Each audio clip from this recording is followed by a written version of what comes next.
Isang dekada na ang nakalipas mula nang ilunsad ang Oplan Double Barrel sa ilalim ng Administrasyong Duterte. Dito nagsimula ang madugong drug war na kumitil ng mahigit 6,000 tao. Yan ang umaarangkadang balita ni Naomi Tiburcio. Eksaktong Hulyo 1, 10 taong nakakaraan nang ilunsad ang Oplan Double Barrel ng Philippine National Police sa pangunguna ni dating PNP Chief at ngayon Senador Ronald Bato de la Rosa.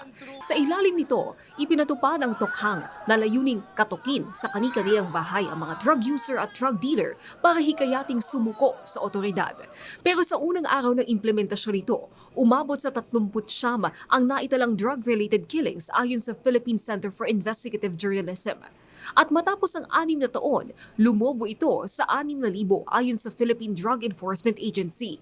Sa ika-10 taon ng Oplan Double Barrel o mas kilala bilang War on Drugs, mag-iisang taon nang nakapiit sa International Criminal Court sa The Hague, Netherlands, si dating Presidente Rodrigo Duterte habang hinihintay ang kanyang paglilitis para sa crimes against humanity. Ngayong araw nagsagawa ng candle lighting ceremony ang pamilya ng mga biktima ng extrajudicial killings at ng mga human rights group para sa mga biktima ng EJK sa bantayog ng mga bayani. Panawagan nila ang tuluyang pagpapanagot sa lahat ng mga nasa likod ng pagbatay noong war on drugs.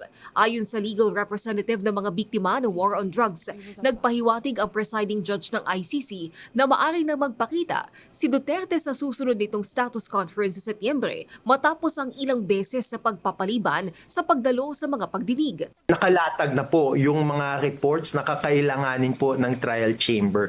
Kaya may expectation po na physically present po si Mr. Duterte sa September status conference hearing. Ako si Naomi Tiburcio ng PRTV News, nagseserbisyo para sa Pilipino.